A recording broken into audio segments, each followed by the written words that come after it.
Go.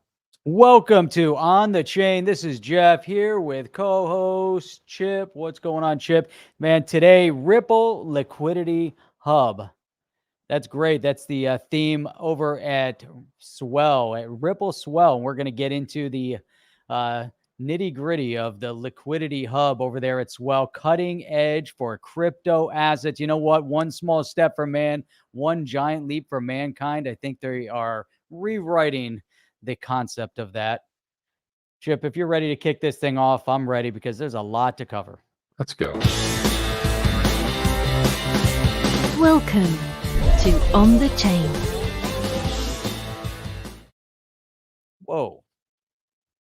Yeah, whoa is right. Well, Jeffrey, we have a lot to talk about tonight. And first off, of that Jolly Rancher on your shirt, it's the first thing we got to talk about. Oh, yo, skull and crossbones there. That's what I like to see, man. I like to definitely see that for sure. Yeah. So big day, right? Today's Swell. And, it's the 2-day event that they have once a year. And big things announced today. So, but before we go any further, guys, drop the city and where you guys are from. Drop it in there in the chat. Love to see where everybody's from. And also, to like, subscribe, click that notification bell. And it's the least you can do. You can also share it out there with your friends. Best way you can help us promote the channel. Now, let's get to the open right here. Let's create a little mystique here, Jeff. Let's play the video here. This is the open to Swell. Let's watch it, and then we'll talk about it after. You guys ready? Let's do this. Let's go. It's no longer an idea or something on the horizon. It's here, a reality today. Crypto. And it's already a part of how businesses and people trade, move, and manage value. In 2021, established financial institutions such as PayPal, Square, Visa, and MasterCard built out crypto-based products and services. This type of institutional enthusiasm indicates that crypto is here to stay. Today, enterprises are looking to diversify asset holdings, to offer crypto trading services to end customers, to pay employees in crypto, and to accept crypto as a form of payment. To support these activities, institutions need access to crypto liquidity. Coming in 2022 and beyond, at Ripple, we're building Liquidity Hub. Once launched, Ripple's Liquidity Hub platform will enable companies to seamlessly access crypto from a variety of venues. The product will support a turnkey integration and allow companies to offer their end customers the ability to buy, sell, and hold crypto. Enterprises will be able to maintain separate accounts via Ripple's custody solution and monitor and analyze transactions through a comprehensive dashboard. But that will be just the beginning for Liquidity Hub. As a leading liquidity platform, it will enable many additional enterprise applications for crypto and serve as a cost-effective way to source a variety of new and cutting-edge crypto assets. Join us for this exciting journey as we explore new horizons and applications of crypto.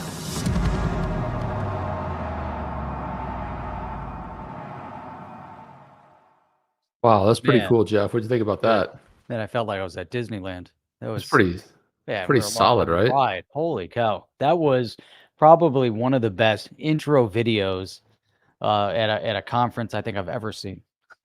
Yeah, and what's nice about it too, what I liked about it, Jeff, was first of all, I kind of liked the treatment of just the black and the white, and then the little bits of color started coming on as icons, as far as like Visa, and they're showing, PayPal showing that, but it was really well done. The beautiful voiceover, just the music was building it. It reminded me of like Stranger Things with it. I thought I was watching Stranger Things, just kind of like I had a really sort of a. But it sort of had this futuristic twang to it where you kind of felt like, okay, this is the future. No. This is now. This is coming in 2022. And the whole idea of having this liquidity for the enterprise, this is for the companies and then sourcing it. So we're going to jump into that. We're going to break that down. But yeah, I'm just curious what people thought in the chat there. And people are coming in here. And, we got somebody in here from Brazil I saw, which is a pretty cool. People coming in from all over the place. All over the world, man. Even Detroit. We've got Andrew from Detroit coming in here, which is even in cool. Iceland. We have Oscar Got from Iceland. Oscar outside the city, somewhere in Iceland. Man, what a And we- great place. I'll tell you what, if you can get over there someday, man, it's Yeah, then awesome. we have Leo from South Brazil, a city called Curitiba. Probably badly pronounced that. We got Martin over in New Zealand. Cape Canaveral, right up the road, Jeff. Yeah, so it's great to have everybody in here, especially Fraser's in New since it's, I Zealand would say, good day to our Aussie friends. It's the next morning. It's like, Jeff, we're a morning show. Did you know that? We're a morning show and a late night show. We planned it perfectly. We planned it to target all the different time zones for those that like to stay up late over in Europe, to the people over in the West Coast that are just coming out of work, and to the East Coast where they're just settling in, all the way over to New Zealand and Australia and Japan where it's morning. They're coming up, sitting there with a cup of coffee and enjoying a morning show. It's perfect. Yeah, you gotta like that. I mean, it's really the best you can do. And so I wanted to throw this Asheesh Birla tweet because this is pretty good right here. But he and then we got Russia, beautiful. Let's look at this right here. So Asheesh Birla put this tweet out, a little tweet thread. He said, introducing Ripple Liquidity Hub, a one-stop shop for enterprises to source any tokenized asset. Yes, really, for your customers from liquidity venues like CED exchanges, etc., complete with a streamlined API, optimized pricing, and smart routing. So what's interesting about this approach, Jeff, is they're not like, oh, it's XRP, it's XRP. No, they're saying, the assets they're rolling out as part of this is Bitcoin, right? So bringing liquidity to Bitcoin and watching that market sort of blow up and explode is going to be interesting. And then this on the second part of this tweet, he says, we've been using this product internally. Now, remember that for this next tweet, okay? We've been using this product internally for nearly 2 years to source XRP liquidity from the broader markets for on-demand liquidity flows. And now we're making it available to our customers, as well as any enterprise ready to be part of the inevitable crypto-first future. I mean, it's interesting how they're positioning this, Jeff, with crypto's not going away, and they kind of demonstrate why in that opening video. Yeah, I think so. I mean, it's really outstanding. It's interesting because he said, we've been using this product in-house for 2 years. So they've tested it. It's proven. It's functional. Utilizing for the ODL flows is great. The fact that they're rolling it out, but I'd like to hone in on, there's a couple good points. While the SEC is suing Ripple, for all of these different elements, here they are pushing forward with game-changing technology and game-changing solutions that are ushering in the next generation of money, right? So it's impressive. It's really, really impressive rolling it out at the enterprise level. Basically, they're saying, hey, you know what? We win. We know we're on the right side of history. You guys are on the wrong side. This is proof positive. Everything that's been happening and orchestrated around the world, but this is one more element, just one more step towards, hey, you guys are wrong. We're in the right. And let's move on with life and move to the future and forget about the stifling of innovation from what we see over at the SEC. Yeah, with all these... Oh, exactly, Jeff. With all the excitement of Swell every year, I mean, you and I talked about this. We felt like something big was going to happen. There was going to be some good big announcements. This certainly is one of them. And I actually think, the whole idea of Liquidity Hub kind of just says exactly what it is. I don't like products that are complicated. Some of the earlier products were complicated. I couldn't keep them straight in my head, So I like the fact that it's when a name reflects exactly what it is. He goes on to say Liquidity Hub opens for... I don't know what GA means. GA in 22, I guess, for all people, whatever. Starting with XRP, Bitcoin, ETH, Bitcoin. What is that one called? What's that? Bitcoin Cash, Litecoin, Ethereum Classic, and Ethereum Classic, which is interesting. Ethereum Classic and Bitcoin Cash is interesting, but they always seem to be in that grouping, and it varies by jurisdictions with plans to add other tokenized assets like NFTs and capabilities like staking and yield generation. Now that, Jeff, right there is music to everyone's ears, because if you've had a little taste of the Songbird playing with a test net called Canary, which will future, it'll be called Flare, right? As we're testing it out and you're getting rewards in the form of tokens. This is interesting. Capabilities like staking and yield generation. So DeFi is coming into play too. And this is interesting how on the enterprise level, they can take advantage of this. And simplistic through an API. And we'll get into some of the reasons that why this is such an important product and why it's going to be big for the ecosystem is because they're not, Jeff, now so many businesses have really dive headfirst, right? So you've got look at all the business investment into Bitcoin, and look at this whole idea of this liquidity hub, and how about being able to stake and be able to do all this other stuff. They're basically opening this up well beyond just XRP.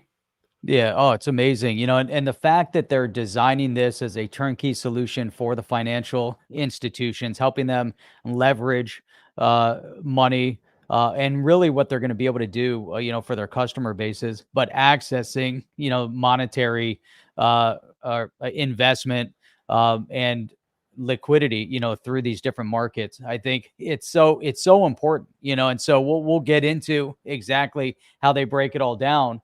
But one of the things that we've always said, we focus in on what's the first mover objective of Ripple was remittance payments, cross-border payments. And we said, hey, you know what? If they're just competing against Swift, hey, you know what? It's great. It's a digital version of Swift, but who cares? It's not that big of a deal, but the game changer solution that they presented overall was ODL, on-demand liquidity, instant settlement. That's game changing across the board. Being able to roll this out, the fact that they've been using it internal, the fact that they can now roll it out to an enterprise level to allow them to start using it to allow them to then leverage the ODL to help the customer base, even further, move within the digital assets, I think is really, really key. And it is cutting edge. And that's one of the things that they really highlighted, cutting edge, for crypto assets. And it's really bringing things to a whole new level. And we haven't really seen anything else doing it to this level, and really with this emphasis, right? You don't see the Ethereum Foundation focused on this. No, not at all. But that's why I want to just say, Notorious, thank you so much, man. Always in here every single time. Beautiful. Appreciate that. Super sticker. I'm sure it's something really cool. So I thought we should break this down, Ripple liquidity. Now, this is a post from their website, but also we'll kind of see how the trade magazines, trade crypto, publications are looking at this. It says the world is fast moving towards a crypto first future, one in which every company will have a strategy of how to leverage crypto, tokenized assets, smart contracts, more to transfer value and fuel for rising tide of global digital transactions and commerce. Liquidity, the ability to instantly, seamlessly, and affordably exchange assets is the key to turning this vision into a bold new future, into a reality. Now, Jeff, this is pretty exciting, right? I mean, the whole idea of opening this liquidity up and having it available, not just for XRP, because that's really one of the things that's always overlooked on the XRP ledger, is this whole idea of interoperability. And it's something of what Garlinghouse covered in his opening session. And when he gave the keynote, talked a lot about that and breaking down walled gardens and having this ability. But Jeff, the big focus here is the whole idea of crypto first future. You're going to see that throughout this, crypto first. And to me, it's a big deal. It's a big deal. It says, while there's so many exchanges, go ahead, Jeff. Go ahead. Well, I was going to say, before you go into that, I mean, some of the things that we have to really point out. So as they're moving into this general admission. General and administrative. So that's what GA stands for, general and administrative. Thank you for that, Justin. Appreciate that, man. Like I said, they're always smartest people out there, man. It's always great for you guys to help out. Appreciate that. Yeah, that's awesome. So, the idea of instant, right? Instant and seamless and affordable, right? Those are things that don't always go hand in hand within the movement of money, right? It's typically not instant. It's definitely not seamless. And in many cases, it's not affordable, so to highlight this, and we've looked at some projects and they stumble over the concept of what they are, what problem they're solving, and what solution they're offering, right? We've seen that. Now, we've seen it here, Jeff. We have, and you have to come at it, right in the beginning, right off first sentence, first paragraph, you have to attack it. And so here, what I like about, the opening in this blog and the concept of where we're going, the world's moving fast towards a crypto first future. I think that's everything right there, because we all know it, right? Everybody knows it. The banks know it. Financial institutions know it. The governments know it. maybe some of the representatives in our current government and current administration don't know it, or they're resisting with every fiber of their being so they don't lose their slush fund. But this idea of crypto first, it's happening. It's instant, it's seamless, and it's affordable. And so it's interesting, right? A bold new future into reality. I like really. I mean, this is so. Yeah, it's very poetic. The way they're Oh, writing this, right? you know who else knows it, Jeff? K Hud knows it. Jeff and Chip right there. He That's or it. she knows that. I don't know K Hud. Hey, HUD. I want to say she, but it's probably a guy. It's like so I'm not going to go gender on that, but yeah, and as we get into more of this, and this is well written. It's one of the things that I think that Ripple does a very good job of is how they position stuff in the marketplace. They become so astute at that. Or at this in recent years, right? Like I said, there was a little confusion about some of their products and then what the naming of, but here they talk about, just because there's many exchanges supporting liquidity through the consumer trading of digital assets, a true crypto first world will remain elusive without enterprise participation. Just as ubiquity for electric vehicles is impossible absent large automakers like Ford or Volvo, mainstream crypto requires engagement from financial institutions. So they're tying it together here. Yeah, they are. I have to disagree with them using Ford and Volvo. I don't know why Volvo came into the mix. I don't know if Volvo is taking a leadership role in electric vehicles, but Ford definitely is with the Ford F-150. They have an electric version of it, which will put Tesla to shame when it finally rolls out. But that's not the point. The point is competition. The point is moving to full engagement. It's interesting that they also left out General Motors. It could have been General Motors and Ford. Volvo is it could have been BMW too. BMW is also developing electric vehicles. They're doing a lot in that space too. Yeah, there's Everybody a lot bigger than Volvo. So I don't know why they put Volvo in there. I don't know if we get really hung up on that, but to enable this, we reveal plans for Ripple Liquidity Hub, groundbreaking new way for enterprises to easily and efficiently source these digital assets from broader crypto markets. As a crypto liquidity platform built for the enterprise, it will unleash potential to access deep liquidity within markets, accelerating the shift to crypto. And now this is key because I think what large institutions will deal with is this whole concept of the liquidity, right? Being able to transfer assets back and forth. If they're holding a large number of, let's say, Bitcoin, and they want to go ahead and they want to turn that in liquid, they can go, it's going to be a little more difficult. And also purchasing too, because this is plugged into not only exchanges, but over the counter OTC type things too, not on the chain, but OTC. So there's just making it a lot easier for the enterprise to be able to have access to, when they call it the deep liquidity within markets, is going to be, it will accelerate the shift to crypto for everyone. And it brings in that whole sort of movement of the crypto first. Yeah, no, I think you're right. And it's interesting, man, as we read through this, I would love to know who writes this, because like I was saying in the beginning, I mean, look at the terminology they're using: to unleash the potential, right? That means they're holding it back, right? The potential is there. The potential wants to get out. It's like a caged animal, that's ready to go into the gladiator ring, and it's just ready, right? And here they are, they're going to unleash it, and they're going to let it go, and it's going to come out, with a passion.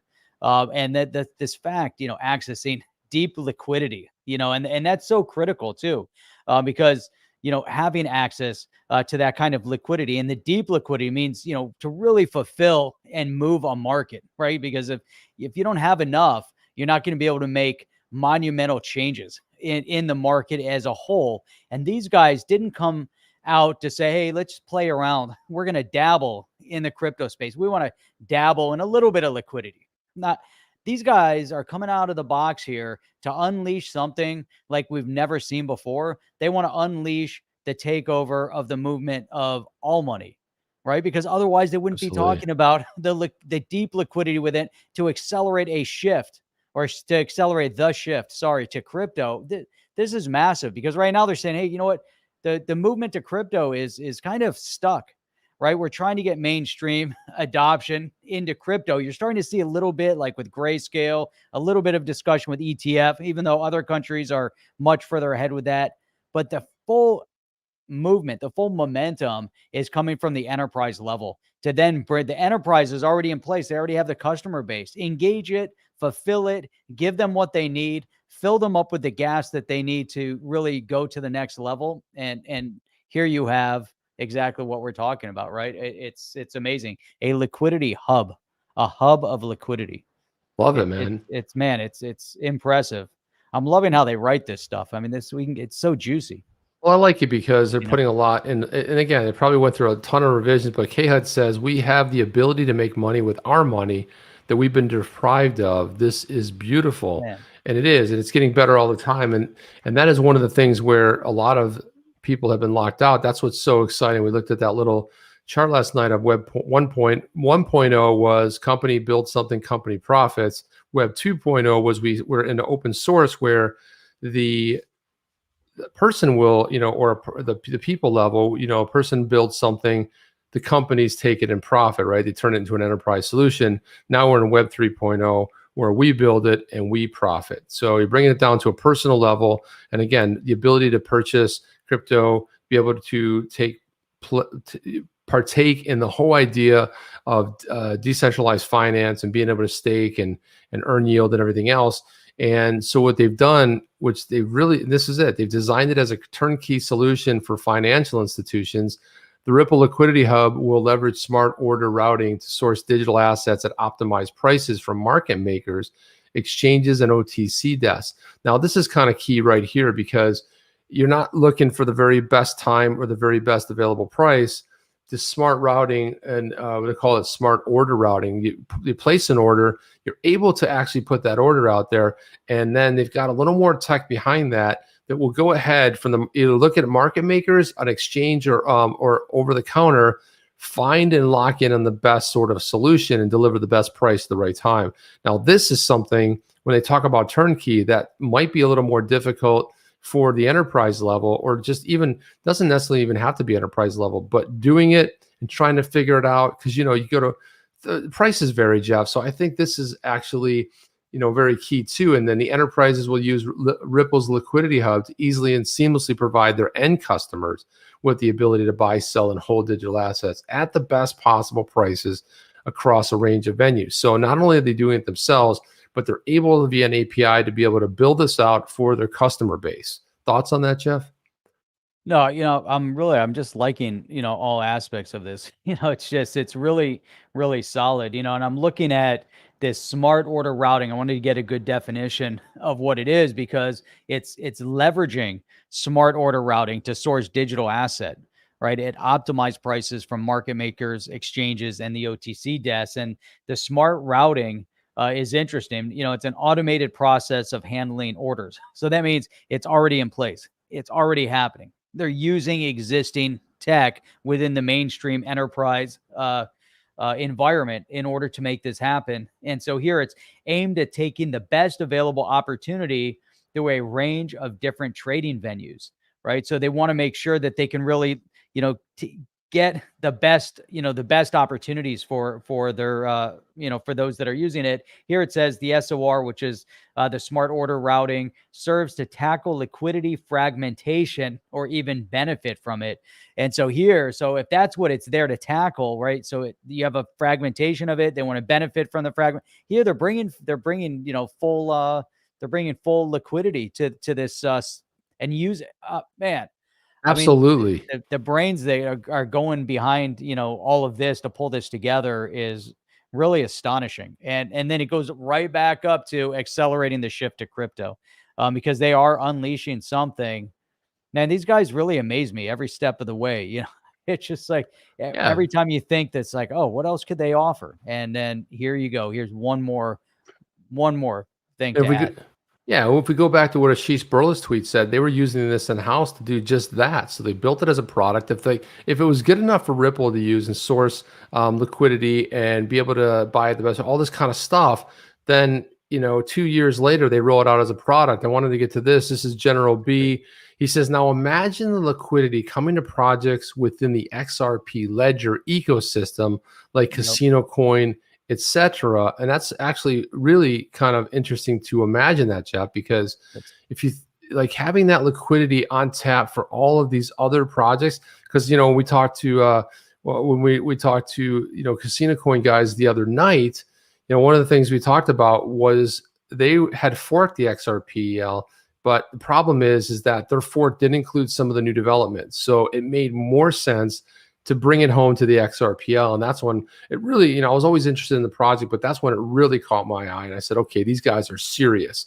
And I like that General B thinking.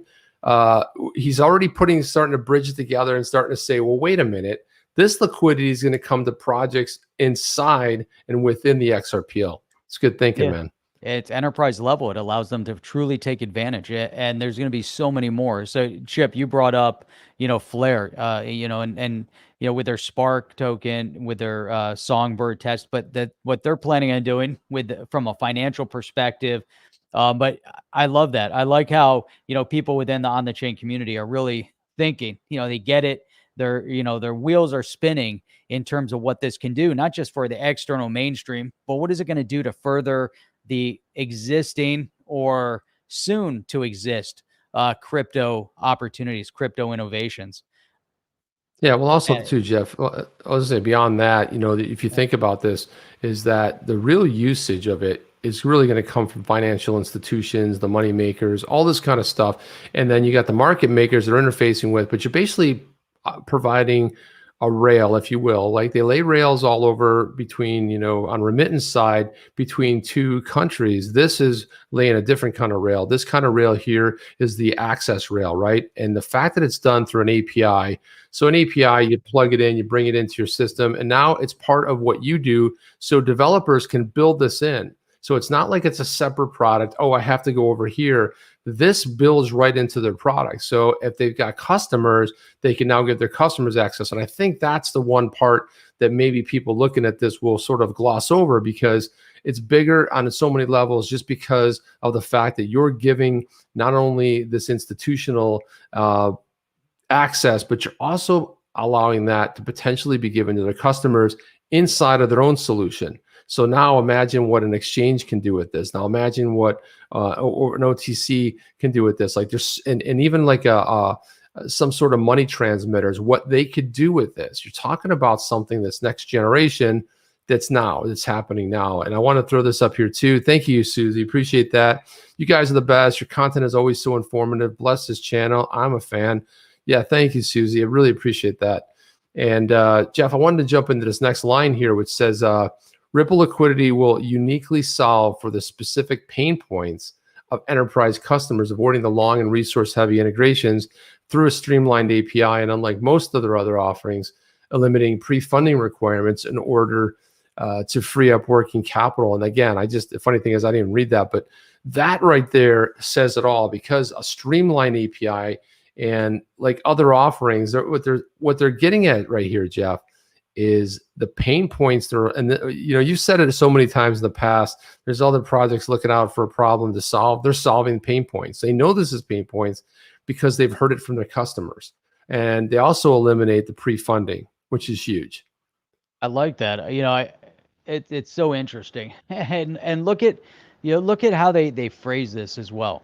Ripple Liquidity Hub will uniquely solve for the specific pain points, meaning that there isn't another solution out there, because they are unique in the space. They are one of one in a sea of issues, and nobody's solving this, right? There's all these potentials out there. No one's targeting this. So we'll uniquely solve for specific pain points. We know they exist. Enterprise know it exists, like you said, you know, and look at this, avoiding long and resource heavy integration.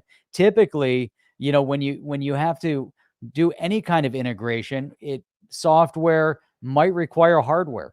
You know, if you want to try to take advantage of any type of communicative resource like this, you know, or you want to get some access to liquidity, you know, there's got to be a lot more to the onboarding process. And here, if you can streamline it through an API, you're just integrating, it's available to your customers. There's no long onboarding process where you're, implementing, this long-winded software that now you have to train everybody on and do a slow rollout because your hardware is not efficient enough or your network wasn't ready to handle it. So here I like that. I like that API and just let it go. We need that pre-funding or eliminate the pre-funding and everything else of that. You just want to free up the working capital. I'd like, man, that's one sentence. Look at that, just one sentence. Look how much you can get out of what they're saying there. And this is, Chip, you know what, as we read through this and you see the problem they're solving, you see the way they phrase it. I would, tell anybody that if you're, in the process of building a project and you're trying to roll out your, what do we do? Yeah. This is it. Follow this path of how they do it. Don't obviously write what they wrote because your project's not the same. But, the point is, look at all this information they've packed in and you're reading it. You're like, oh my God, I get it. I understand it right off the bat. There's no confusion, no murkiness. We know exactly where the problem is and we know what the solution is. And it's exciting to go through this, because this is, man, they're presenting something new to discuss that people can get excited about, especially while, XRP is sitting at like $126 and, Bitcoin's flourishing, on its way to 67, 68,000. But there's a lot of other things going on in the space. It's not just about XRP, like you said early on. There's so many other assets that will be utilizing this solution. They're not instinctively just falling back on it has to be XRP. No, interoperable. Let's open it up, and it's a solution for the community at large, and that's great. Look at this right here. So General B, thank you for that. He says, hey, has anyone commented on how does this compares to Flare? It sounds like better staking solution for XRP holders. Want to comment on that, Jeff? I'm not sure exactly, how to answer it per se, other than this sounds like it's more of an enterprise level solution, although Flare, I think, might be as well. But Flare is also, in terms of the staking and some of the other financial product, is geared up for retail, not specific to enterprise. So I think what we're seeing here with Ripple is an enterprise level solution across the board, whether it's, banks or financial institutions. They're an enterprise level company. They're not working with the retail. So I think that would be a major distinction between Ripple and anybody else. Now, some of the economic or some of the financial institution players that are working with Ripple and working with the Liquidity Hub would potentially be offering up to retail. And maybe then it's going to trickle down and be comparable to potentially to a Flare.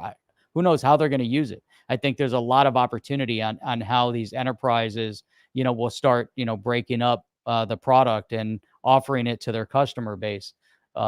Might be the same, might be different than what Flare's offering. What are your thoughts on how to navigate that? Yeah, I agree with what you said about, trickling down, but I'm looking at two comments from General B, who's always looking out like the next thing, right? Seeing the fact that, okay, this might be right now geared towards, institutional. It's on definitely the enterprise level, but it all sort of trickles down. If the ability's there, then it can all come back down, right? Because even though we're talking about the Liquidity Hub, which is a specific product built out for enterprise, that doesn't mean that it's not going to trickle down and all of a sudden come down to our level. So I kind of like what you're thinking there and where you're going with it, because I definitely see that.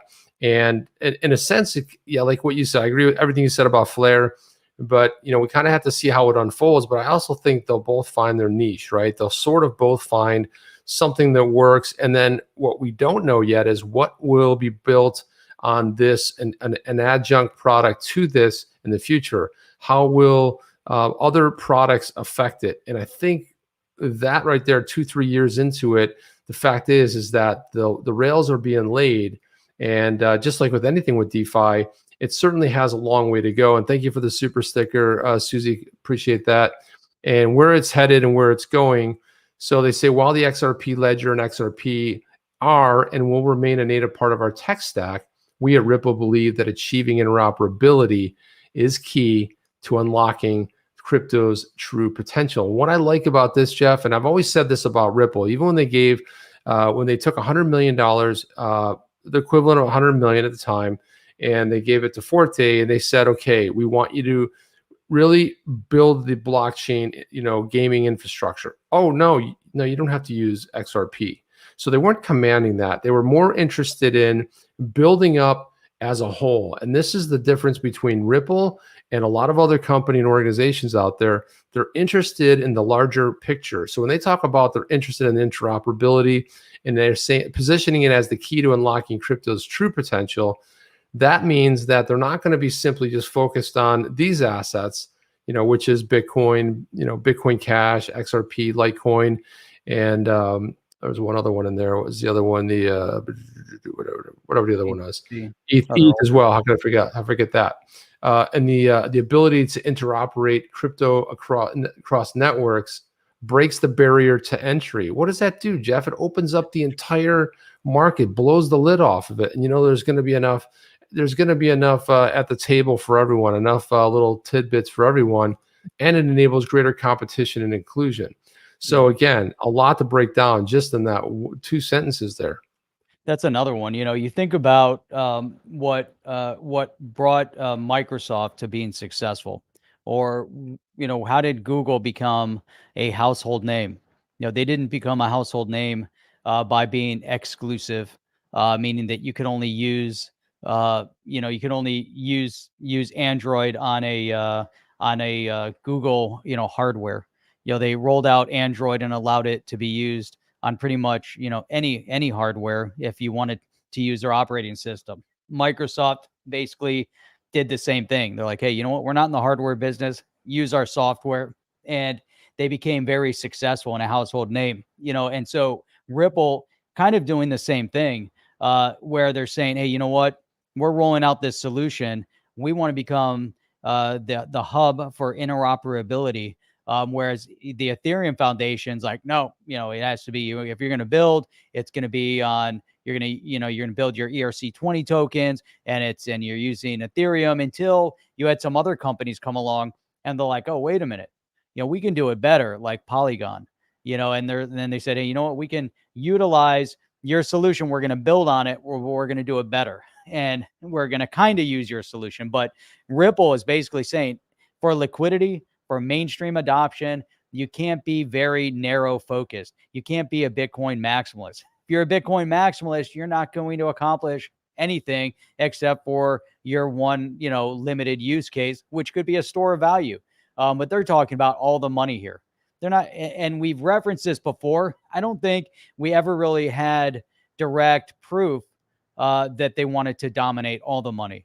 Right? The flow of all money, remittance payments, cross-border payments, sounds good, sounds sexy. But now with a liquidity pool like this, a hub for liquidity, this is, the epicenter right here. This is it. This is them saying, we want mainstream adoption.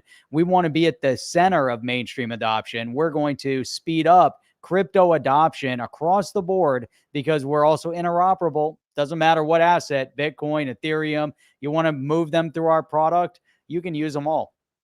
It's a limited pool now, but it's going to expand.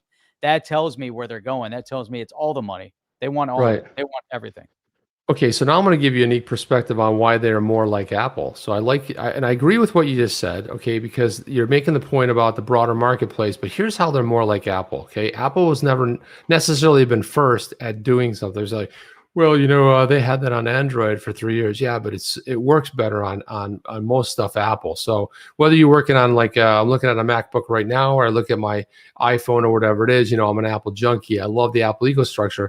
One of the things Apple does so well is they really put a lot of energy in their product, and they make it unique. In this case, I liken Ripple more to Apple because of the fact that they are providing a very unique solution. One of the things that Apple's done is they used to source other chip makers and then Intel. Now they started making their own, but their own chips blow away anything Intel ever did because they bring a lot to it. And when I look at Ripple here and what they're bringing Liquidity Hub, guess what? they are unparalleled, and there's nobody out there really coming close or matching it. They're playing on such a big level that their offerings nobody else really has, or it's a watered down version. But again, I don't think there's anybody really attacking this in the space the way Ripple wants to attack it, because Jeff, to your point, they're like own microcosm of trying to get their product, their stuff, doing it their way, their ERC20 coins, all that stuff. And I think that Ripple's playing on such a larger arena here. And I guess we'll just this next sentence here, because of this, Ripple Liquidity Hub will initially support Bitcoin, ETH, Litecoin, Ethereum, Lite, and Bitcoin Cash, XRP. Availability will vary by geography, and that makes sense too. I mean, I can see why that would be the case. But with plans to add additional digital assets over time in the future, Ripple plans to add functionality such as staking and yield generating functionality. So I think what we're looking at here, Jeff, is the birth. And if you look at what General B's doing, he's looking out. He's like, okay, I see where the goalpost is here. But if I look beyond that, I can see this shifting and moving bigger. And if we look at, okay, right now we're talking about what, 6 or 7 assets? But what about 2 or 3 years when there's, the top 50? Okay, what is that going to do? And what about being able to go ahead and stake and do some yield generating functionality with these other assets? That's where they are sort of setting that blazing a trail that nobody else seems to be interested in, or maybe it's just not something they're going to pursue. No, yeah, I agree. I know someone out here that really loves the idea of Ripple staking. Let me Come on, man, Berserker. Berserker loves the steak. He loves the steak. Steak and the potatoes. Staking and the potatoes. I used to like when Rob Cash would say, "Now to the steak and potatoes," whatever he would say. Let's get to the meat and potatoes. He used to say, which is the heart of the matter. Check out Apex. So Apex saying, honestly, Liquidity Hub isn't that innovative. It's basically what every DEX does. However, taking the DeFi hassles away from the banks make it very plug. And so that is interesting. So are they doing something different than a DEX? I think what they're doing different is that it's an enterprise solution. So the decentralized exchanges are almost, competition to the financial institution. They're almost, they're the antagonist in this whole storyline. And so Ripple saying, hey, you know what? We don't want to be an antagonist. We actually want to be the one that's going to help them get to the DEX. And so, they know that the enterprise can't. It's hard. How do they get to the DEX if the DEX doesn't have a true enterprise solution that's going to help them and guide them through the process? And I think that's what Ripple's really hinting at, is that they're taking them to the next level and they're getting them involved. And it goes back to that one statement, how they're, I forget exactly how it phrased, how they're basically, pushing to that crypto integration. It was in their first sentence, but that's what it's going to take. DEX is great. DEX is complex, right, Chip? I mean, you try to go onto a decentralized exchange, try to use Pancake Swap or any of those. It's not easy. And even how are you going to get enterprise adoption to start you getting their mainstream customers into the DEX? You're going to need Ripple to do it. Ripple is simplifying the process through the API integrations and just streamlining and help. It's going to be a better solution to the enterprise, which will bring it to retail. And I think that's where the DEX could come to the Ripple, utilizing Liquidity Hub, going to the who knows? I mean, that's the next level, maybe. Well, let's not forget that the very first decentralized exchange was on the XRPL. That's the very first one. So let's hit that right off the bat. So yeah, to be able to swap between 2 of the other ones, these other ones where you got to put, I've used enough of these other DEXs. They're a pain to use. Right? Like what Jeff said, they're not that partner. But I think what people are missing is the whole pre-funding. The pre-funding for these institutions, we're not talking about $100 or $1,000. We're talking about billions of dollars potentially on a use every single sort of day, and eventually trillions plus. That's what we're talking about. And eliminating the pre-funding, yeah, had the first DEX. Yeah, they do forget that. That's exactly right. And So, but also too, it has to do with, the interoperability of the XRPL. Yeah, you can swap between two assets. You can do that. But you know what it's lacking? It's lacking the liquidity. And when you're dealing with these big, on the enterprise level, huge stuff, I can talk about the billions of dollars. They're not plugging it into one of these goofy dexes that are out there. And there's some good ones too. Don't get me wrong. But again, it's not that enterprise solution. But the pre-funding part of it, the other things they don't necessarily have is liquidity. Try moving $1 billion through one of those decentralized exchanges and let me know how that works out. It's not going to work out very well. They don't have the capability to necessarily do that, right? They're able to swap one asset for another, but try swapping that into fiat. It's just not it's not really made for that, and it's a little bit smaller level. And they're probably not going to be building APIs anytime soon for that product. So. That's right. Check out Cryptic. You said it's an international level where if one liquidity dries up, then they can get liquidity from other exchanges frictionless, which is they need liquidity 24/7, 365 days, and you can't fail at that. You can't stumble. It has to be, if you're going to provide deep liquidity, right? They didn't just say shallow liquidity. They're not just referencing liquidity. They said deep liquidity. That's moving a huge amount of money. How many trillions are moved on a daily basis, through all these institutions, right? Trillions of dollars moved on a regular basis. So huge amount of money. And maybe XRP can't handle it alone, and that's, and it can't be all XRP centric, and we see a lot of movement towards Bitcoin right now. By the way, Zimbabwe might be the second country to adopt Bitcoin as a legitimate currency. So it's interesting to see the dynamic shift within a lot of these developing countries that are moving towards the adoption of crypto first, and they are also going to need to move that. They're going to need liquidity. They're also going to be engaging in this whole solution over here because they need to get their people. The population needs to engage. So I think that's the next level. It's going to end up tying everything together. There's really a lot to this. It's amazing. Yeah, it really is. And then so just wanted to finish off on this last point here. The fact is the first announced partner for the alpha version of the product is CoinMe, the first licensed Bitcoin ATM company in the United States with thousands of locations across the country. Initially, CoinMe will utilize the underlying technology platform of Liquidity Hub with plans to unlock additional functionality as it becomes available. And you may have seen these too, the CoinMe locations. They kind of look like this. So if you've seen one of these laying around, you can go, it's like brings it down to the, you might go to a Walmart and see there's one of these puppies here.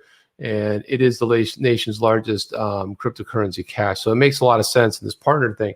It's incredible at what they're doing and how they're looking down the road. And, Jeff, we had so much stuff here. It's like incredible. It's like, here we are, like coming up on it, but I thought it was really important to break all that down. We had so much more to talk about, but dude, yeah, that's all right. We got some time to fly through some interesting things, but check out, this is a Dingo ate my XRP. I'm assuming he's over in Australia, but it's much more than a front end for the DEX, though, more like an exchange of exchanges, allowing customers to find the cheapest liquidity wherever it exists on the planet. So I think that's also important to note, that this is the enterprise level, that this is what you need to find that liquidity. Where's the liquidity? You don't just want liquidity, you want the cheapest. You want to be able to move, things frictionless and with the lowest amount of expense. And I think that's really key. Check it out, man. Tony Fisk. We haven't seen Tony Fisk drop in on a stream. It's been like years. I don't remember how long ago. It's been at least 2 or 3 years, man. Or a couple days or a couple months, something along those lines, Jeff. Or a couple months. Yeah. Something else that they rolled out too is they rolled this out. Experience 3D digital art debuting as part of Ripple Swell. Our newly launched gallery features digital art created by artists around the world. We believe supporting creators propels new markets and illuminates an expanding horizon of possibility. And of course, this is the link to the gallery right here.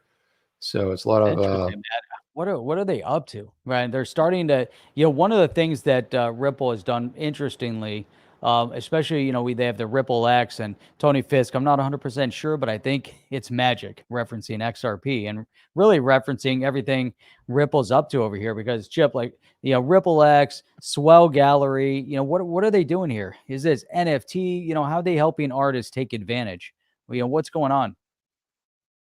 Yeah, it's some pretty cool stuff, Jeff. I mean, no doubt. Of course, this is 3D. Is this So- diving into the NFT space, or are they just kind of showcasing people's 3D artwork? yeah, they're showcasing it, but you can see I can move it all around. I mean, it's pretty incredible. Is this on the blockchain? What's unique? What's cool about this? I don't know. This Really kid is 23 years old though. He's from Bangkok. It's pretty cool. It's amazing. Let's go to the Swell Gallery, but just showing a couple of different things. Of course, there's cool music too that you can get to. It's really cool. I love how you can look at that. You can kind of scroll through it. Find I'm amazed at it's amazing some of the technology that you can drop in on a website. this one is really cool right here too. It's like a big bunch of goo. Just love it. Little chair up there for you, Jeff. You can sit right up and climb right up on that puppy and sit down, Sit there, hang out, grab Benoit. a beer. It's really cool. No, I guess the point, they really like to showcase individual talent, which has been pretty nice, right? Yeah, I was that was really heavy in my browser though. It was like a sort of like froze it up a little bit. It's a heavy thing, but of course, put 3D stuff in there. But yeah, I thought that was pretty incredible. Yeah, Yeah, Tony you says should be asleep. time zone doesn't agree with ours. Well, I know they're in conflict, Jeff. There's a lot of conflict. 4 hours there. early. Then we have to start streaming at 4 p.m. I don't know. Should move it to 7, make it a little bit easier. So another sort of funny thing that sort of came out of this was the comic genius of David Schwartz. So on this Ripple tweet right here, announcing the Ripple Liquidity Hub, David Schwartz said, "Why am I always the last to find out about these things?" And I'm like, "Well, you're not." I mean, he's funny as hell, man. What was that one? What was that, Alex? Quote there. When he was just saying, Jeff Chip, I'm gonna DM you a few. Oh, nice. Oh, that's really cool. Very good. Very cool. Oh. You can get those tomorrow, maybe. But Sweet. yeah, there's a lot of stuff in Swell. Jeff and I did go ahead and fill it out and rejected twice, not once, twice. Three So times. like, yeah, it was, yeah. So I mean, that's okay. But I think David Schwartz said earlier. Whoa, we just lost Chip. I think he closed out his tab accidentally. So while he goes over there, we're gonna have to go through a few things here, Chip. I clicked Where'd you go, Chip? You on just something and I was gone. It was really weird. off you went. It was gone. Oh, man, we had so much stuff on the Swell. That whole thing with David Schwartz was really funny because when you shared that, yeah, I'm looking at this. I'm like, what? What in the world? The last one to find out. He's probably the one that orchestrated the whole thing. That's Of course. when Birla was saying that they've been using it for 2 years, and he's like, "What? We've been using it for 2 years? How is that even possible?" Yeah, so one funny thing to thought about is like, we're not only we're not Swell material, it reminded me of the book by Adam Carolla. And if you ever want to read really funny, like just knock you on your ass laughing, he put out a book called Not Taco Bell Material, where he applied for a job at Taco Bell and they go like, "You're not Taco Bell material." So I was like, that's just one of the many funny stories in there. But it's all, I guess it was also special, but the book is fantastic. It's all about his life growing up. And let's face it, it wasn't a great childhood as you would expect. It was like fraught with stuff. So I'm like, Jeff, not only we're not Taco Bell material, if you know what Taco Bell is, it's a taco restaurant chain in the United States that, some would argue are not the best tacos, but I guess in a late night in a pinch, they work. But if you're not good enough to work at Taco Bell, we weren't even good enough we just got the rejection. We read your, thank you for your application, but boom, a big rejection stamped right across the forehead. It's not like we were going to talk about it or anything, Jeff, or promote it or be ambassadors for it. No. Oh man, but they looked it up and they're like, "On the chain, you guys are the slowest crypto channel on YouTube." Rejected. Rejected. Contact us again when you hit 100,000.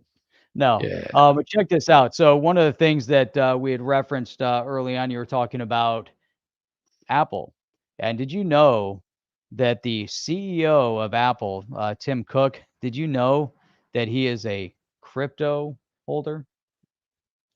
You look at I, this. Tim Cook says he owns crypto and he's been interested in it for a while. So they wanted to know what he holds.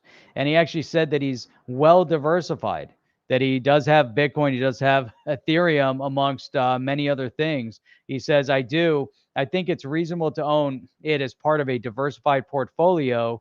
And he said, I'm not giving anyone investment advice, by the way. So even him, remember how that was that whole thing, you go through what this isn't investment advice. But here he is. So Tim Cook is up there, and he knows because look what happened to Elon Musk. He talks about one thing and tweets it out, and all of the Twitter sphere goes nuts. So he's like, look, I'm not giving anyone advice, but I've been investing in it for a while. So what do you think of that? It's pretty cool, huh? Pretty cool. I don't care about Tim Cook. I'll be honest with you. I'm not a Tim Cook fan. He's a. But the point. I don't. The point is, I just don't like the guy, Jeff. I'm a big Apple fan. I'm not a big Tim Cook fan. I'm just not a big Tim Cook fan. Let's put it that way. So now, the fact that he holds. Now, if Apple does something in the space, then maybe I'll be a fan of that. But the fact that companies like Apple and Google have done nothing, well, good luck. We'll see you next Tuesday. So whatever they say, we'll see you later, alligator. We don't have to like really talk about it too much, but. Yeah, I'm just Tuesday is an acronym. It is, Jeff. I couldn't resist. I had to yeah, this is a funny story right here, Jeff. This is some funny stuff right here. So, man, I look at this, right? All of a sudden all these mayors are running around and they want to get paid in Bitcoin. Right? What's up with this? Why are they all kind of like jumping on the bandwagon? Now it all started with the mayor of Miami, Suarez, and then all of a sudden Eric Adams, then all of a sudden the mayor of Miami. The funniest thing out of all of this though is the mayor of Miami, right? Because when you go through it, they're just like, hang on. So first of all, Suarez came out. Eric Adams said, well, I'm going to take my first 3. And then Suarez came back and said, oh yeah, I'm going to take my whole paycheck, all my salary, everything is going to be in Bitcoin. Right. So he like won at first. He was like, it was a gimmick, one paycheck. Then this guy, the mayor of New York City, 3. Now all of it. So he's all in. Suarez is 100% all in. So while these guys are battling it out, I think it's hilarious because then where's the mayor of Tampa? So all of a sudden she's all in. Another mayor interested is being paid in Bitcoin is the mayor of Tampa. And they said that, reported that Tampa is trying to be the hub for crypto and the city's mayor wants to prove that she's all in, right? And then this is the best part right here. During Friday's Bitcoin and Blockchain Summit, Mayor Jane Castor floated the idea of receiving her paycheck in Bitcoin. A spokesman then said the mayor had agreed to accept 2 paychecks in Bitcoin. However, she's unsure how it will happen exactly. It may involve her being paid in regular dollars and then investing immediately in Bitcoin. Chip, I read this. I almost fell over, right? And if you look at the notes in the Keep, which you might have seen, but this is by far the funniest thing I've ever heard of in my entire life because that's not how it works. Who gives a crap? Right. I don't care. You're going to get paid in dollars, then you're going to buy Bitcoin. Anybody can buy Bitcoin. That's not the idea. The idea with this whole discussion here with the mayor of New York and the mayor of Miami is that you're getting paid in a cryptocurrency. You're not getting paid in US dollars and then running out the next day and buying crypto because anyone and everyone in the whole world can do that. So I think, man, that's just too much. Why don't we get their direct deposit over there on Coinbase, and as soon as it hits Coinbase, it's in Bitcoin. Boom, I just solved your problem. But if you want to talk about the real mayor, I got to put a tweet out and tag every one of them in a tweet today and say, I want you to meet the mayor of XRP, who's been getting paid in XRP for months, maybe a year. I don't even know how long it's been, but it's been some time. So this is the whole thing's. It's like, well, I don't actually know how I'm going to do that. So what are you doing it for? Why don't you just buy it anyway? See, it's gimmicky, Jeff. It's a gimmick, right? It's like there's not even a methodology for them to get paid in Bitcoin. and they could buy it anyway. They could, but I want to see if maybe Brian Armstrong over there at heading up the Coinbase over there, maybe you can say like, hey, direct deposit your entire check, and then it will be, as soon as it hits the account, I think you can say how you want it to be, and then your direct deposit goes directly there. You set up an account and boom, it's in Bitcoin. Any questions? I can't think of any. Stop your whining. Get every paycheck in Bitcoin. Get an XRP. It's faster, but the whole thing is ridiculous, Jeff. But what a show we had tonight. I want to thank everybody. And guys, you can, if you want, we did open up our new website on thechain.io. We started seeing some people, signing up. And again, there's free content on there. If you want to support us, you can do that too. But again, check out the website. After the end of every show, all of the links that we talk about, and 90% of the ones that we never get to, all go up on the website. Also with the link to the podcast, because we are voice only. The normal podcast places, and you can watch it. So every show is categorized, and you will get an email following the show. Everything's put up there, and then you get an email with all the links delivered right to your inbox. So yeah, go ahead and do that. Also, if you can, and if it is your first time here, let's suppose it's your fourth time here, and you're looking down, you're like, I am not subscribed to the channel yet. And you're like, well, why is that? I don't know, but go ahead and please go ahead and like, subscribe, click the notification bell. That way you're notified anytime we go live. You usually get that first notification 30 minutes before we actually go live, which is kind of cool. Usually you do. Dude, it's cool. Yeah, normally, at least 20, 30 minutes before we go live. I love it. I think it's great. Then we know it worked. I want to give a quick shout out to my dad. He jumped in late, but he's here, which is outstanding. And Hands Loaded was able to give my dad a shout out. So I'm glad that made it in for the end of the stream here. So, and when do we stream, Jeff? We actually stream, according to the website, 6 days a week, Sunday through Thursday at 8 p.m. Eastern Standard Time, and every Saturday morning at 8 a.m. Eastern Standard Time. Tonight's Tuesday night, so we'll be back again tomorrow night, Wednesday, at 8 p.m. Eastern Standard Time. Looking forward to tomorrow. And man, there's going to be a ton of content that it would be nice to cover, pull some of the content that we covered tonight tomorrow night. Sorry about that. But we'll see how that works. We'll see how we cover that. Alex is hitting me up. He's like, hey, I need you to put me on StreamYard before we actually depart. I actually sent him a link to jump into the green room. So if you want to jump into the green room, I sent it to you on Twitter.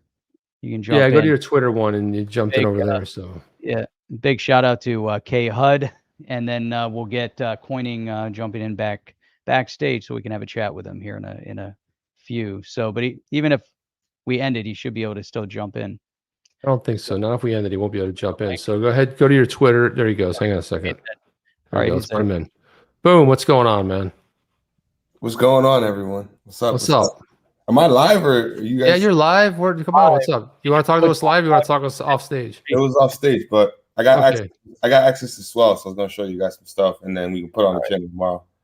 All right, cool. Okay, all right, we'll very good. That's a perfect setup for tomorday night. So perfect setup for that, Alex. Appreciate that, man. Hang on, we're gonna talk to you. We're gonna finish the show here. So yeah, that's exactly what we'll do, guys. Have yourselves a great weekday, not a weekend. We're not there yet. We're getting there, but we'll get there. Have a great weekday, and we will see you tomorrow night. And Jeff, anything else to say? That's it. Okay, then nothing. Okay, the great. Got nothing to say for once, Chip. But we'll see you guys. I will say, yeah. Shout out to Papa Huddle, and we are out of here, guys. See you on the next one. Take care. Are you down with OTC? Please like, subscribe, and click the bell to be notified when the next video drops.